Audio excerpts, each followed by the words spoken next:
Sabe aquelas pessoas que têm o sonho de engravidar e não conseguem? Então, essa era minha mãe. Meus pais tinham o sonho de ter filhos, mas não conseguiam. E eu sou fruto de uma infertilidade. Oi, gente, tudo bem? Eu sou a Caroline Moreira e no vídeo de hoje eu vou falar um pouco da história da minha vida. E uma história linda, né? Uma história de como uma mulher infértil teve uma filha. Bem, na Bíblia, quando a gente olha, a gente lê, a gente vê várias histórias de mulheres que eram inférteis, mas tiveram seus filhos. A gente vê a Ana, que ela era casada com Eucana, e Eucana tinha duas mulheres, né? A Ana e a Penina. A Penina tinha vários filhos. E o sonho da Ana era ser mãe. E ainda mais naquela época, né? Onde você ser estéril era um grande problema para a sociedade. Então a gente vê Ana subindo todos os anos ao templo e orando ao Senhor. Até que um certo ano, ela sobe, ela ora ao Senhor e ela diz que entregará o seu filho para servir ao Senhor, né? E ele morará lá no templo, que ele vai servir ao Senhor. E assim foi. E depois de muita oração, de muito choro, Deus abre o ventre da Ana e ela fica grávida do Samuel. E a gente vê a história, né? E Samuel vai morar no templo, depois ainda criança, e ele fica lá, ele cresce lá no templo. A gente vê também a história de João Batista. Você sabe aquele homem que comia gafanhoto, que morava no deserto, que batizou Jesus? Então, ele mesmo, João Batista, né? Ele foi o profeta que veio para anunciar a vinda de Jesus. Os pais dele também não podiam ter ele. Eles já tiveram João Batista, eles já estavam velhos, sabe? Já não podiam mais não podia mais engravidar, não tinha como Isabel ter um filho com a idade avançada já. Zacarias e Isabel, eles já eram bem velhos, então eles não podiam mais ter filhos por causa da idade. E ainda assim eles tiveram João Batista. E a gente vê inúmeras histórias bíblicas relatando acontecimentos assim, de pessoas que eram estéreis e conseguiram ter filhos. Só que existe uma coisa, Deus, ele é imutável. Então, os milagres que ele operou no passado, ele ainda tem o mesmo poder, porque ele não muda, ele é imutável. Então, ele tem o mesmo poder para operar os milagres hoje, para operar daqui a 100 anos, daqui a 10 anos, sabe? Em todo tempo. Deus é o mesmo, ele não muda. E ele tem o poder de operar vários milagres. E ele ainda realiza muitos milagres. Deus ainda realiza muitos sonhos. Deus ainda faz coisas extraordinárias. Por mais que a gente olhe para o passado e a gente ache que isso só aconteceu lá atrás, na Bíblia, Deus ainda faz hoje. E eu vou contar um exemplo disso, né? Então, assim, meus pais se casaram bem novos. Minha mãe tinha 16 anos, meu pai tinha 20 ou 21, algo assim. E eles se casaram e o sonho deles era ter filhos. Então, eles nunca se preveniram, minha mãe nunca tomou anticoncepcional nem nada. O sonho deles era ter filhos. E o lema deles era, quanto mais, melhor. Era tipo isso.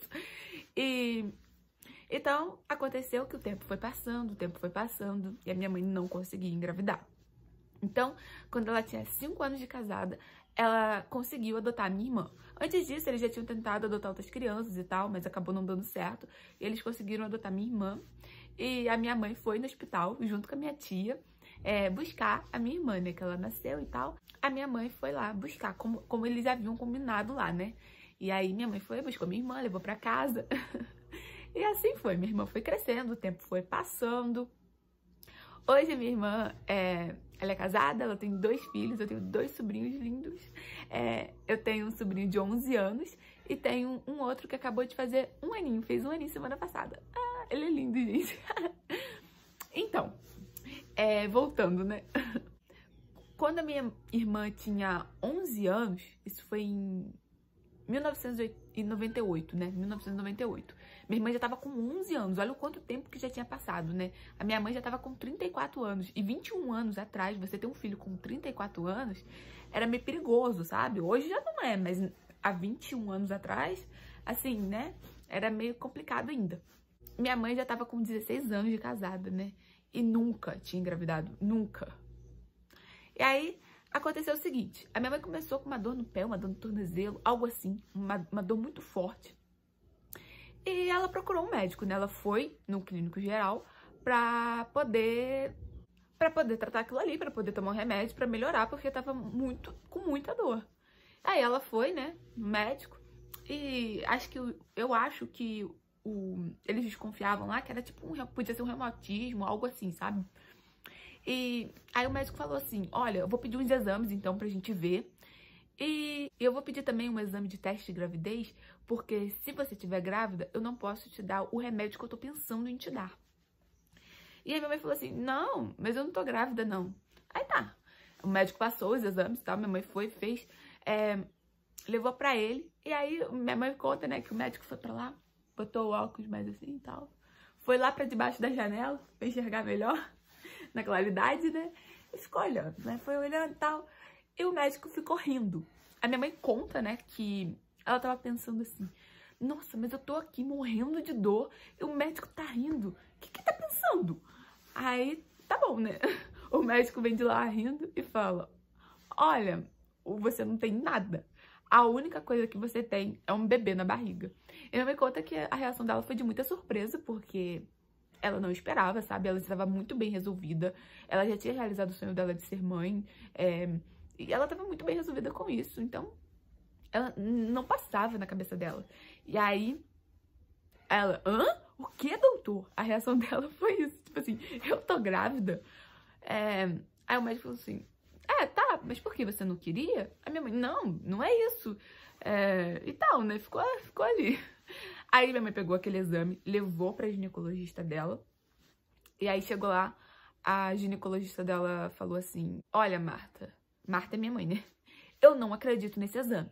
Eu acho que ela suspeitou que o exame podia estar errado, ela suspeitou que podia ter trocado o nome, ou que deu uma coisa que não era pra dar, né? E aí ela falou, olha, Marta, porque se você estiver grávida, é só se for um milagre de Deus.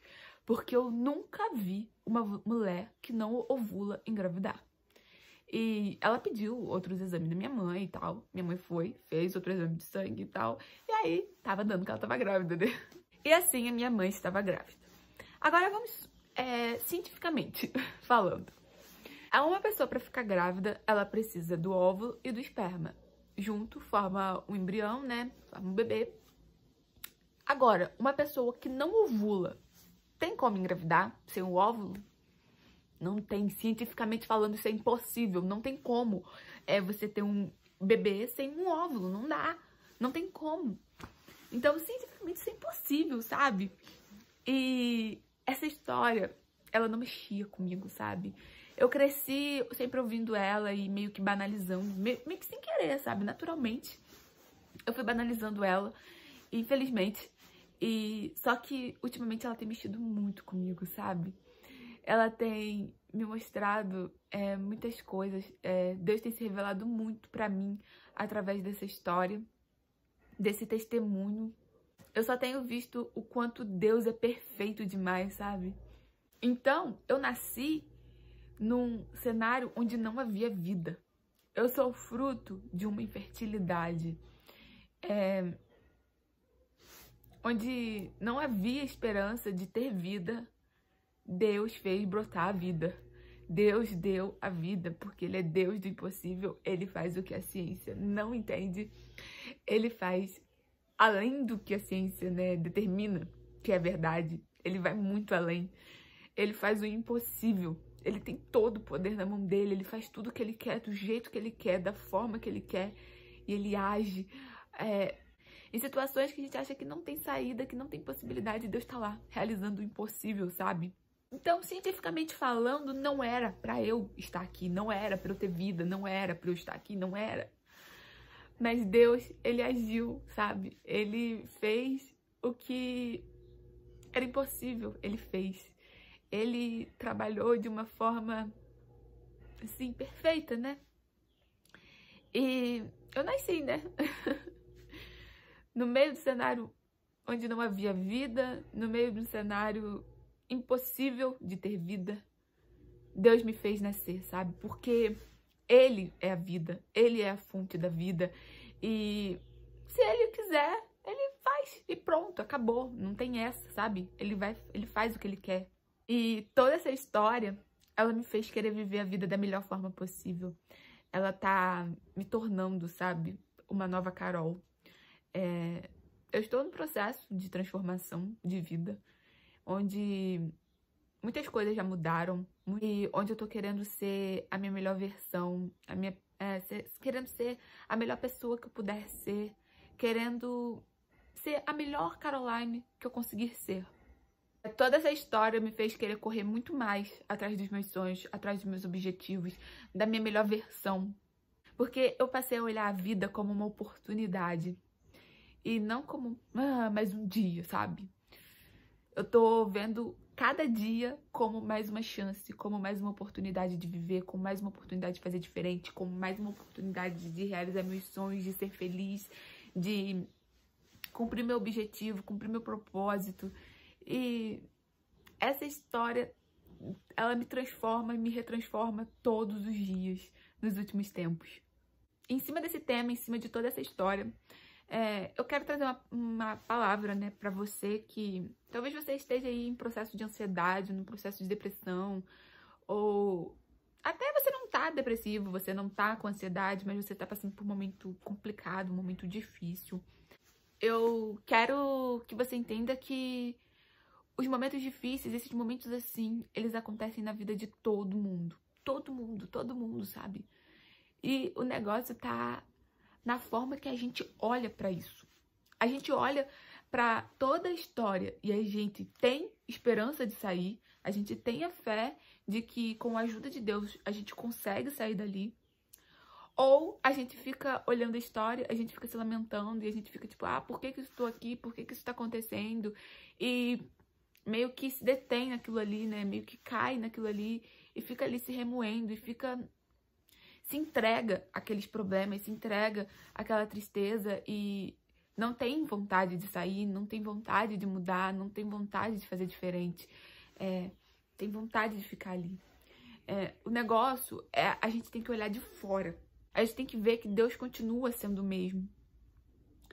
E que se a gente orar, entregar a nossa vida para Ele, entregar os nossos caminhos para Ele, entregar os nossos sonhos, entregar os nossos objetivos, pedir direção, pedir um coração segundo o coração dEle, pedir para que nós sejamos a melhor versão que a gente puder ser e a gente caminhar junto com Deus, a gente consegue, ainda que a gente estiver dentro dos problemas, ainda que a gente estiver inserido ali no meio, a gente ainda consegue olhar por cima, a gente ainda consegue olhar pro alto, sabe? De onde vem o nosso socorro. A gente ainda consegue olhar meio que de fora o problema quando a gente se entrega nas mãos do Senhor. Porque Deus nos faz andar sobre as águas. Deus nos faz andar sobre os problemas, ainda que a gente esteja pisando em ovos. O salmista, né? Ele já dizia, né? Olharei pro alto, de onde vem o meu socorro. O meu socorro vem do Senhor que fez os céus e a terra. E se a gente está inserido ali, mas a gente está com Deus, a gente está firme com Ele, e a gente se firma com Ele durante esse processo, né? A gente consegue olhar para o alto, a gente consegue pedir socorro, e a gente consegue ver o problema de fora. A gente consegue criar uma expectativa de vida. A gente consegue criar uma fé que a gente nem sabia que a gente tinha. A gente consegue acreditar que aquilo é um tempo e que aquilo vai passar. E a gente continua caminhando dia após dia. Então eu creio que mesmo que o cenário esteja totalmente improvável, sabe? Deus é Deus de milagre, Ele faz tudo conforme Ele quer. E se a gente estiver com Ele, não importa também, sabe? A gente vai continuar sempre tendo esperança de dias melhores, de uma perspectiva boa. A gente vai continuar crendo que Ele tem o melhor para nós, né? E isso nos faz sofrer menos mentalmente, psicologicamente, sabe? Porque a gente consegue entender que aquilo é um processo, que se a gente tá passando por aquilo é porque Deus tá permitindo. E Ele tem o melhor para nós. Então, ainda que esteja sofrendo, ainda que esteja doendo, tudo tem um processo de aprendizagem, tudo tem um porquê, tudo tem um motivo. Deus tem o melhor. E são nos momentos difíceis que nós somos lapidados, são nos momentos difíceis que Deus nos constrói, são nos momentos difíceis que nós amadurecemos, são nos momentos difíceis que nós aprendemos a dar valor às coisas simples. Bem, e toda essa história, né, ela só me fez querer eu ser minha melhor versão. Ela só me fez querer correr atrás dos meus sonhos, correr atrás dos meus objetivos. Às vezes eu vou andando, às vezes eu dou uns galopes, às vezes eu saio correndo a 1000 por hora. Eu só não paro, sabe? Eu tô indo em direção àquilo que meu coração tem ardido, em direção ao meu propósito, em direção aos meus sonhos e aos meus objetivos, às minhas metas, sabe? Todo esse processo tem me transformado muito. E juntamente com Deus nessa caminhada, né? Eu tô construindo a Carol que eu quero ser. Eu tô construindo os meus sonhos. E de tijolinho, né? Por tijolinho. É pedrinha por pedrinha. E eu tô indo. Devagar, mas eu tô indo. E toda essa história, todo esse testemunho meu, né? Ele tem me feito querer correr atrás da minha melhor versão, querer correr atrás dos meus sonhos, querer correr atrás da minha vida, sabe? Querer ser a melhor pessoa que eu puder ser. Isso tem me mostrado que Deus é a fonte da vida, né? E ainda que não haja vida, ainda que seja uma terra seca, Deus age. E Deus ainda faz milagres, Deus ainda realiza sonhos, Deus ainda trabalha com propósito. Deus ainda é Deus, sabe? E Ele faz tudo do jeito que Ele quer, da forma que Ele quer. Ainda que Ele vá contra a ciência, ainda que Ele vá contra tudo que todos estão dizendo, ainda que Ele vá contra todos e tudo. Ele ainda é Deus e Ele ainda faz o impossível. E basta Ele querer, né? Ele faz tudo conforme Ele quer, do jeito que Ele quer. E é isso, gente. Esse foi o vídeo de hoje. Eu espero que vocês tenham gostado. Um beijo enorme, fiquem com Deus e tchau!